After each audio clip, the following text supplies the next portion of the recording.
Go.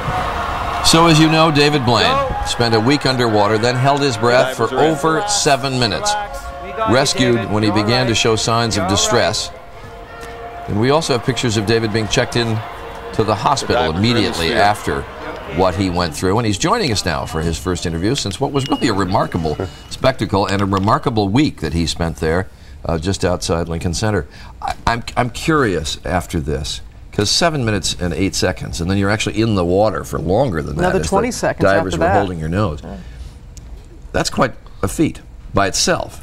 So do you feel, because you were shooting for 9 minutes, do you feel that you failed in this, or do you think, hey, what I did was pretty good? I do feel that I failed, but at the same time I feel like I dreamed up this crazy thing and I was able to do it. So because of that, I feel super lucky at the same time. Did you lose some of your concentration as you were trying to get those handcuffs off? I mean, because you really need to stay focused, I would imagine, to hold your breath for that entire length of time. The handcuffs was a really bad idea on my part.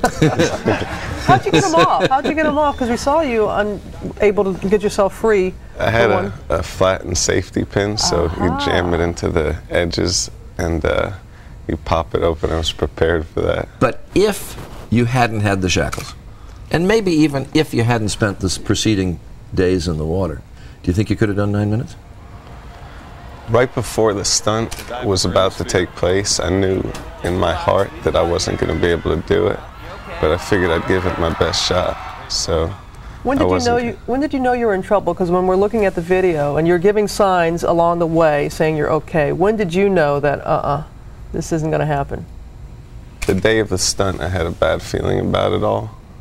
That day I was kind of thrown off and I wasn't feeling very good, but I figured I would just put on the best try that I could and give it my all. So I was asking you about your hands earlier, and I still can't believe that skin can take that kind of water for that length of time, so I wanted to see how they recovered pretty. Your skin is. Yeah, we have up on the screen what they looked like underwater. Now hold them up. Let's see what they look like just after.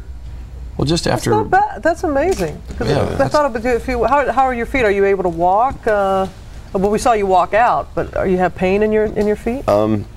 Ironically, the feet and the hands recovered the quickest. The thing that hurts the most is all of the muscles have really sharp shooting pain, so it's difficult to move around. Because they atrophy in the water? I think from the weightlessness and the starvation. And you were saying Monday when I was out there that you're back as well, because it's a magnifying glass, just the sun beating down on you for that many days. That was something we didn't prepare for once again. It was the curved glass was so strong that you could put a cigarette behind, people would put their cigarettes behind the sphere and they would light on fire.